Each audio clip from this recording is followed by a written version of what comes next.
خب آقا نوبتی هم که باشه الان نوبت اینه که آبجکت بذاریم و شاید باورتون نشه من الان فهمیدم که اینجا اصلا جای یخچال نداره. چند تا رندرها رو بهتون نشون بدم. این رندر ماشینه داشتون این کارو کرده.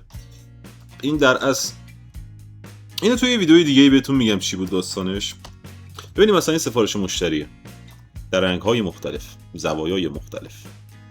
ببینید برگردیم اینجا، می‌خواستم اینو بهتون نشون بدم. باکس یخچال میتونید خودتون طراحی کنین بذارین دیگه. ورق و سایزشو داشته باشین. 1.8 ضخامتشه، چه میدونم 2 خورده ای هم طولشه، پهناش هم 50-60. یخچال پیدا میکنین میذارین. من تمام شده این کار یخچال براتون میذارم کنارش که متوجه بشین قضیه چیه. میریم سراغ آبجکت اضافه کردن. میگه چی؟ اوکی. خب بازش میکنیم. میخوایم الان آبجکت اضافه کنیم. خب میخوام آبجکت ها رو توی محلی که میخوام استفاده کنم. خب پس مثلا اینجا رو ادیت میزنم. الان میخوام اوبنر رو کار بذارم. میام اینجا این فیسر رو انتخاب میکنم. اوکی. شیفت اس میزنم. دقت کن کنترل اس که برای سیوه. شیفت اس برای اینکه کجا انتخاب بشه. کرسر تو گرید. گریدش خب این وسط ایچ. شیفت اس کرسر تو سلکتد. دکمه ان رو میزنم. میام توی بلندر کیت سرچ فیلترز فری فرست. بعد میام توی گزینه‌هایی که میخوام اینجا سرچ میکنم که اوون. ببینیم چیا بهمون میده. مثلا این اوون خوبه، بد نیست. دیگه چیا داریم؟ همین چی خوبه. آره داره چیز خوبی داره. اوکی. من معمولا از همین این استفاده میکنم. خب ببندیم اینو، نمیخوایم ببینیمش. برمیگردم توی همون لیاوت یا حتی مدلینگمون. خب چون زوایای دیگه داشتیم. برمیگردم تو همون لیاوت. اینجا با یه دونه چی بود اسم این؟ من یادم رفته خدایا. بذار برام اسمش اصلا چک کنم. شیفت ای ببینیم چی بود این. کرو نه، مش نه، سرفیس متابول. امپتی پلین اکسس بود. آره پلین اکسس. خب این پلینر رو میگیریم، پلین اکسس رو میگیریم، توی راسته وای برش میگردونیم. خب یه روتیت در راستای زد 90 درجه بهش میدیم. ببخش 180 درجه. چرا 90 درجه؟ 180 درجه. میام از روبرو بهش نگاه میکنم، میخوام جایگذاریش کنم. به به خیلی هم میزون. جی زد. تو نقشه ما چی داشتیم اینجا؟ ایمیج ادیتور. خب یه بار دیگه من باز کنم نقشه رو. این کشو هم داشتیم زیرش دیگه، درسته؟ خب میگیرمش، میبینم فیکس همش زیرش. بله درسته. خیلی خوب. الان ما میخوایم جای اینو دقیق در بیاریم. میدونی چرا اینو دارم بهت میگم؟ خوب نگاه کن. جی وای که میدمش داخل دیگه، درسته؟ بعد یه اتفاق بدی داره میافته. باگش اینه. خب ولی من حالا میام روی سایکلز. میخوام با سایکلز با هم دیگه نگاه کنیم چه اتفاقی میفته. بذار اینو خاموشش کنم. خب میبینی این خوب نیست. رفته تو این اصلا ببین. میام توی ایوی نگاه میکنم ببینم قضیه چیه بشه صورته. نو یه در راستای وای میکشمش بیرون.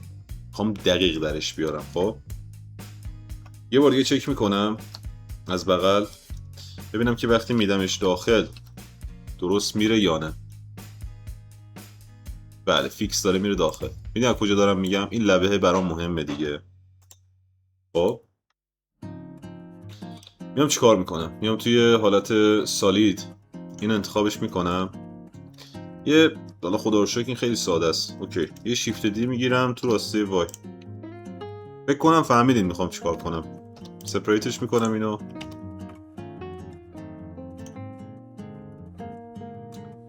جی وای میزنم برش میگردونم تا اینجاها. برای اینکه مطمئن شم همه جا رو داره تاچ میکنه به قول گفتنی، میام این نقطه رو انتخابش میکنم. جی وای کامل برش میگردونم عقب، نگه میدارم. اینو میام انتخاب میکنم add modifier edit generate boolean. چی بولین کن؟ این کنترل A اینو برمیدارم دیلیت میکنم، جاش خالی مونده. خب میام اینجا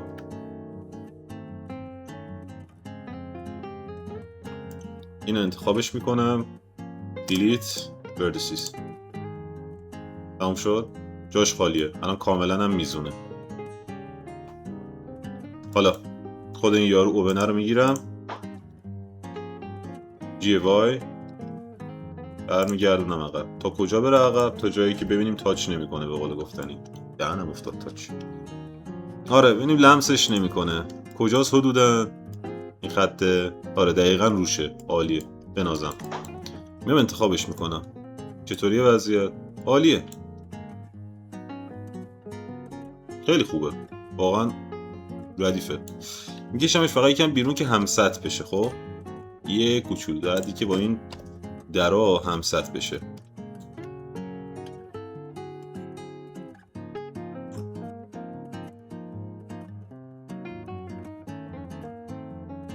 حله.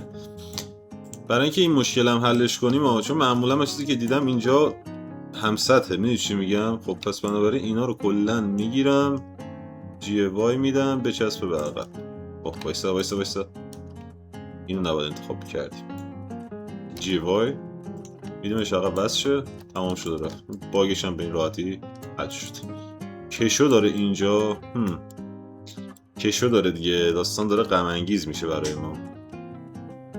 خیلی خب من یه کاری میکنم. خب از روبرو این نقطه هاشو انتخاب میکنم، یه کوچولو میدم بالا. خب ببین شما باید استانداردشو داشته باشین حتما، بدین چی به چیه. خب وگرنه بعدن اذیت میکنه. حالا این طرح نمیخونه، اینم چیه داستانش. اینم میام اینجا، اینو میگیرم میدم در راسته X.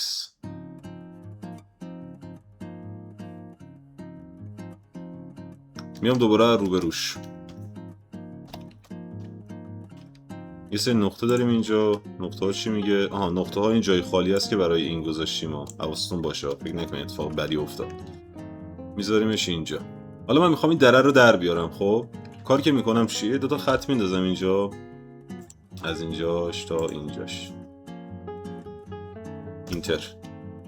اینجا هم همینطور، یه از اینجا میگیریم میاریم رو این، اینجا هم اینتر. خب چرا این کارو کردم؟ میخوام فقط خط بهم بده. الان چرا نمیده خط بهم؟ اوکی، یادم اینجا میندازیم. اوکی، این دوتا رو با جی به هم دیگه وصل میکنم. خط نامیزون اشکال نداره، صرف در راستای زد اسکیلش میکنیم.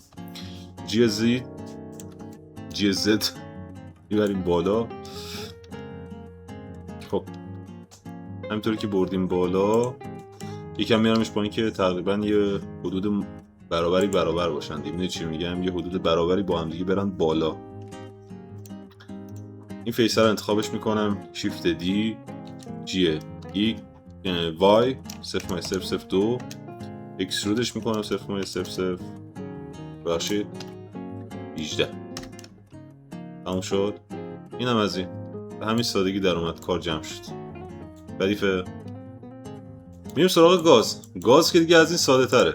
خب اینجا رو نگاه کن، آلت اچ رو میزنم واسط، میام اینجا شیفت اس کرسر تو سلکتد. دوباره میریم توی همین این، میریم دنبال اوون میگردیم. یه گاز دو شعله، ابعادش چنده؟ ابعادش 60. این گاز میره میشینه روش. بذار اینجا برام. خب فقط یه مسئله داره، اینو باید روتیتش بدیم. روتیت زد 90. چرا 90 درجه میزنم نمیدونم، 180 درجه. و جی راسته وای میدیم، یکم کارو میاریم جلوتر، مثلا اینجاها. حله. اینم از این. یه سیو میکنم من. خب میام اینجا سراغ اصل کاری. سینک داریم اینجا، درسته؟ چرا همون اولش گفتم که سینک و اونجوری بریم جلو؟ به خاطر این مرحله بود، میخواستم کارمون راحت تر بشه. این دوتا فیس رو انتخابش میکنم، شیفت اس کرسر تو سلکتد. خب بعد میریم تو قسمت اینجا می‌نویسیم که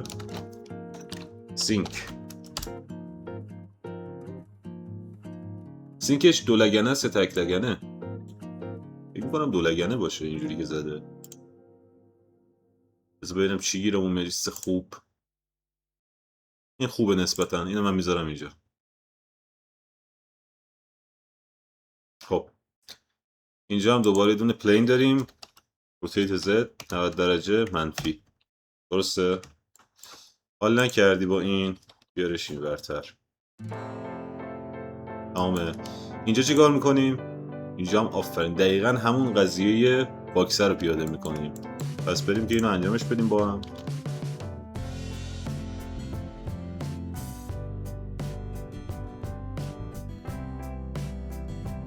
اینم از این تموم شد. یه دونم حالا هود میخواد، منم اینجا سرچ میکنم میگم که اوکی بذار این و این شیفت اس کرسر تو سلکتد، میریم اینجا هود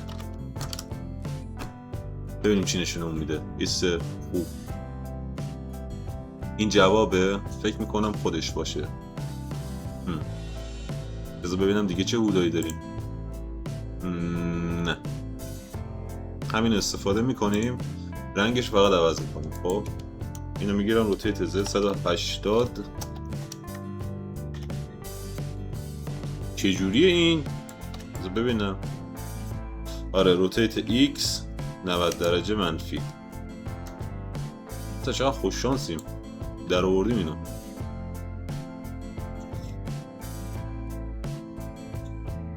میام بالا تنظیمش میکنم تا بشینه سر جاش.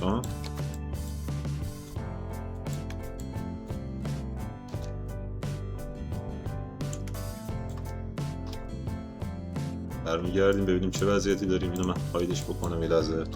جی زد بیاریمش اینجا. خب هر تقریبا یکی مدلش. حالا من یه کاری میخوام بکنم اینجا اگر بشه، من این اسکیل وای میدم تاثیرشو بذاره یکم ببینم.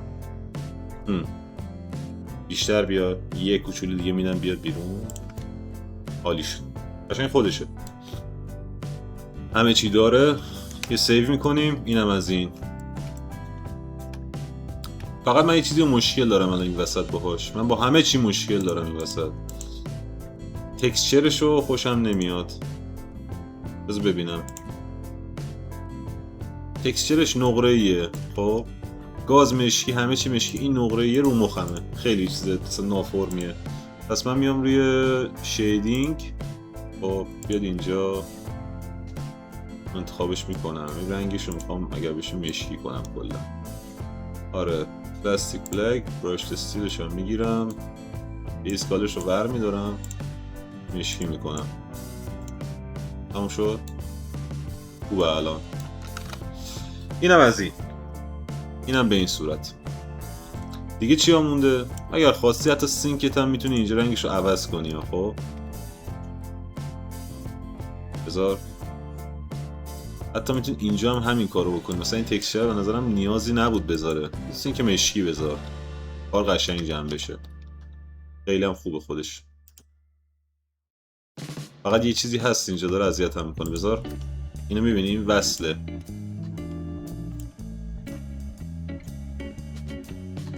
میبینی این فیس ها وصله. میخوام اینا رو حذفش کنم. اینا بره اون تر. چیا رو داریم اینجا؟ خب حله. به غیر از اینا و اینها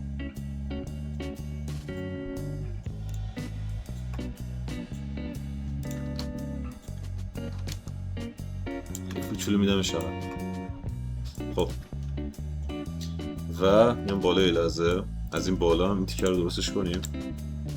حیفه دیگه داریم زحمت میکشیم پاش. این هم میدیم یکم اونورتر. درست شد سینکمون. آره حاجی سینک عالیه. سینک خیلی خوبه. میزونه همه چیزش. اینم استیلش رو میخوایم درست کنیم. رنگ سفید زده، هیچ مشکلی نیست. من مشکیش میکنم یکم. خوبه دیگه. اینم از این. کار تکمیله. نسبتا تکمیله. تبریک میگم تا اینجا اومدی جلو. درود بر تو. یه سیوش کنیم ببینیم چیا مونده. نور پردازی مونده، حالا فضا سازیمون مونده و آره همین تمام شده. میریم اینجا. میریم توی اون رندر سایکلزه بودا دیگه. من اینجا کاری با سین ورلد ندارم. خب میریم چی کار میکنیم. میام اینجا یه ادیتو میزنم. خب Alt A رو نقطه ها اینو میگیرم تا اینجا، یه شیفت اس میزنم کرسر تو سلکتد. خب میخوام لایت اضافه کنم. شیفت A بریم اینجا دنبال لایت بگردیم. لایت لایت اریا. به به کار داره جون میگیره الان. خب بذار من اینو حذفش کنم. سین لایت سین ولت. خب مهم نیستا، موقع رندر قشنگ درستش میکنیم. بریم بالا میگیم که اینو اسکیلش کن برامون. اول اسکیل وای بده بهش، خیلی باریک. اسکیل وای میاریمش کجاها؟ یکی از اینجا میگیریم،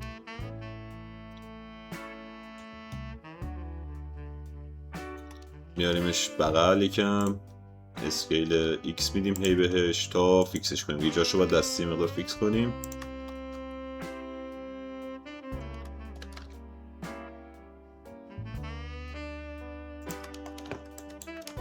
خب شیفت نه اینجا من اگر شیفت دی بزنم یه آبجکتی با میده که جداست اطلاعات کاریش. خب بنابراین من آلت دی رو میزنم و میارمش اینجا. خب اسکیل X میدم، جی X بیار اینجا، اسکیل X دوباره یکم دیگه، اینم همینطور اینجا. حالا اینم از این میگیریم، آلت دی میزنیم، روتیت Z میدیم 90 درجه، خیلی هم عالی، میاریم اینجا. اسکیل وای بهش میدیم. حالا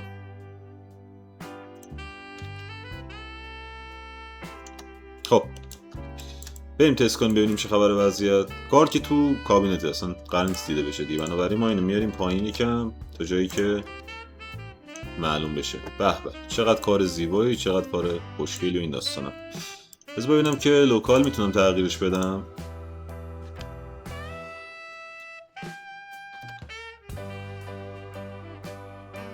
بله میشه تغییرش داد.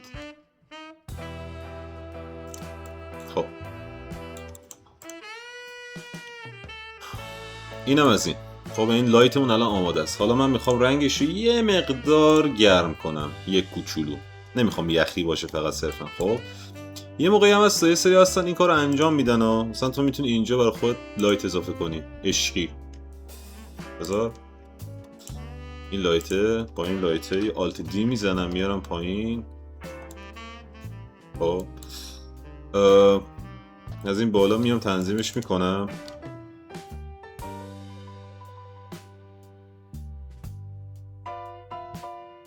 کار داشته باش. چقدر قشنگ شد.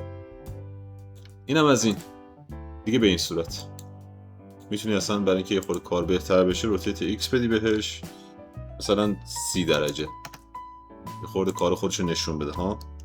روتیت وای میدیم 30 درجه. حالا اینجا ببینید چقدر شارپ همه چیز. خب اینجا رو داشته باش. نور قویه، هیچ مشکلی نیست. حالا اینو میگیرم یه خورده نورش کم میکنم، مثلا میزنم رو 5. اینم همینطور. آره اینم روش 5 دیگه تمام شد. نور چقدر قشنگ و خوشگل شده.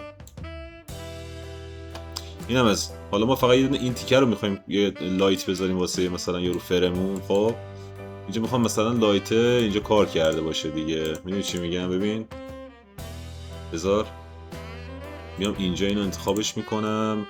این کاره چیز دیگه آخرشه دیگه. میدونی چی میگم؟ خب اینو من به جای این کارها، به جای این همه داستان، اینو بر میدارم دیلیت میکنم. بدون BSDF رو سرچ میکنیم. پرنسیپل BSDF رو وصل میکنیم به این که متریال تعریف بشه دیگه. بعد امیژنمون رو چیکار میکنیم؟ میاریم اینجا شروع میکنیم نگاه کردن. امیژن یکم زیاد میکنیم، رو 6 میذاریم، بعد عددش هم یکم گرمش میکنیم حدودا. خب اینم از این. حالا برای اینکه کارت دقت کن، یادت قبلش گفتم که رو دیوار داشتم تست میکردم، گفتم خوب نیست اینجوری کار کردن. الان اینجا رو نگاه کن، نوره هیچ کاری نمیکنه. پس بهتره که همینجوری که داریم کار رو انجام میدیم شیفت اسکرسر تو سلکتد میکنیم، یک دونه لایت اریا بذاریم واسش. اسکیل وای میدیم یکم کارو. خب نورش خیلی زیاده، میکنیمش رو 3. تموم شد. 3 نه 1 بذار. خب دیگه چی؟ رنگش هم میخوای زرد کنیم، به این رنگ رو زرد کن، هر رنگی دوست داشتی دیگه. ببین چی با واقعیت بیشتر میخونه. خب اینم از این. بریم سراغ نورپردازی آخر. ببین الان اگه بزنم کرسر تو سلکتد میبینی اینجا نگردشی. چرا؟ چون این نقطه، نگاه بذار بهت نشون بدم، نقطه ها رو دیدی وقتی داری کار میکنی مثلا نشونت نمیده، نقطه ها یه جا دیگه است. خب توی لیاوت برم بهتر میتونم نشون بدم. الان نقطه کجاست؟ اینجاست. این نقطه ثقل کارته. مثلا وقتی میگم الان اینو چیز کن، یارو چی اسمه، مثلا روتیت بده. خب اگر مثلا این که باندینگ باکسه، خب بذارم روی 3D کرسر، میگم اینجا رو نگاه، به هم میریزه. میبینی؟ واسه همین میگم چی؟ میگم که خب بیار اینجا object set origin to the geometry، میفته وسطش. خب من این دوتا رو الان حذف میکنم، دوباره میزنم ببینم درست میشه یا نه. آره اومد وسطش. Shift S cursor to selected، Shift A یه دونه area.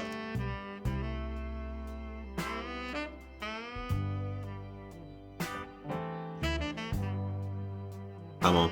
نور پردازی کارت نسبتا تکمیله الان. حالا اکسپوژر رو میخوای ببری بالا، قدرتش رو بیشتر ببری، نمیدونم هر کاری که دوست داری انجام بدی. میخوای بالاتر ببری بیا. خیلی دیگه میخوای مثلا زیادترش کنی، من درد چه میدونم 0.1 یکم بره بالاتر. خب و این رفلکس داره میده الان بالا دیگه. خب بسته به کارته. مثلا من یه خورده اگر اینو در راسته Z اینجوری روتیتش باش، راسته X روتیت مثلا X بهش بدم، یه کمی هم روتیت Y بهش بدم، میبینی بهتر میشه. بسته به نیازته دیگه. حالا وقتی مثلا یه لوستر چیزی داشته باشی، لوست یا هر چیز دیگه ای داشته باشی بخوای استفاده کنی، مشکلت حل میشه. من فعلا به این دست نمیزنم. خب اینم از این. آقا تبریک میگم، شما یه دونه اینو ساختی، من یه دونه یخچالم کنار این میذارم که ببینید تموم شده این کار چجوری میشه. حالا میخوای بری رندر بگیری، میایم توی قسمت این دوربینه رندر. موتور چیه؟ سایکلزه.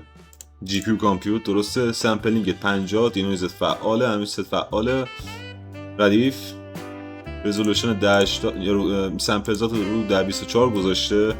من روی 300 بذارم مطمئنم چیز خوبی میگیرم، نمیخوام این کار بکنم 500.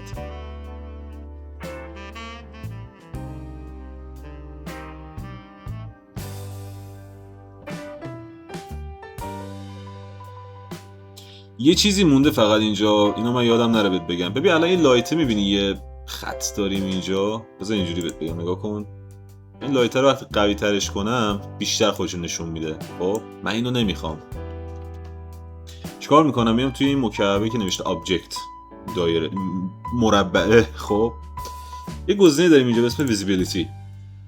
میگه آقا ویزیبیلیتی یا اون ری ویزیبیلیتی، میگه آقا تو چی دیده بشه، مثلا آیا تو رندرها دیده بشه، این تأثیر بذاره آره یا نه. خب میام اینجا میگم که آقا روی چی تأثیر نذاره، روی چه سطوحی دیده نشه. این میگم روی گلاسیا دیده نشه. میبینی الان روشنه ها، صفحه روشنه. اینا نگاه، من الان این هاید میکنم، میبینی تأثیرشو میذاره ولی دیگه خط دیده نمیشه. خب اینم از این. من نور اینو یکم زیادش کنم، اجازه هست 20 تنظیم میکنم صفحه روشن تر بشه. آره خلاصه اینجوری. یه سیف کنیم، از اینم بریم بیرون، بریم برای رندره. چی گفتم بهتون؟ 500 خوبه، لایتس همه چی اوکیه، چیزی رو نیاز نیست واقعا دست بزنید. خب دیگه ارزم به حضور ادوانس چیزی نداریم اینجا چی نداریم. پرفورمنس چیزی اینجا نداریم. مموریمون هم که آماده رممونه که این موقع چیز شد چیکار کنیم. کنترل اس. حالا شما توی بلندر وقتی که میخوای بذار اینو یه شیفتی بکنم. خب شما وقتی توی بلندر میخوای رندر بگیری همیشه یه خدای دوربین نیاز داری. پس میریم تو قسمت کامرا انتخابش میکنیم. دوربین کجاست؟ بله دوربین تو دیواره برای خودش. همون شیفت و نقطه رو نگه میدارم که حالت گیمینگ میشد. آقا زاویه خوب نیست. زاویه تنگه. کادر تنگه. میخوام یه خورده بزرگتر ببینم همه چی. خب هیچ اشکالی نداره. 35 میل بذار. اصلا 10 میل بذار. خب من خودم معمولا رو 35 میل کار میکنم. پرسپکتیو نمیخوای، ارتوگرافیک میخوای، بیا. ولی من رو پرسپکتیو دوست دارم. خب اینم از این. دیگه خروجیمون چی باشه؟ 19/20/80 رندر ریجنمون برای وقتی که مثلا تو میخوای اینو رندر کنی، کارت خیلی بزرگه، نمیخوای چیز بیرونی رندر بشه، فقط میزنی رندر ریجن. گرفتی؟ معمولا هم به کار میاد، باعث میشه کمتر به سیستم فشار بیاد. خب اینو میزنیم تمام کار. یه سیو میکنم من، از این میام بیرون. سیو. برای رندر گرفتن F12 و پایان منتظر میمونیم تا رندر بگیره.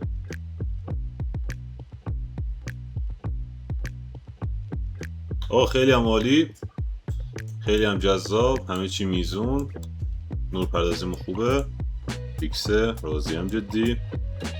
اینم از این دیگه. شما اینو داشته باش دیگه. تو اینم نقشه عکس چیز داریم؟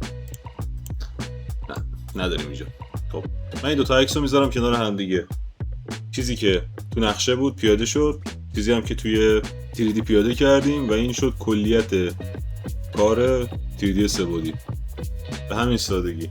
حالا میخوای سیو کنی، Alt Shift S رو میزنی. خب دیگه مجهزات خود تنظیم میکنی اینجا. Blender for Kitchen Tutorial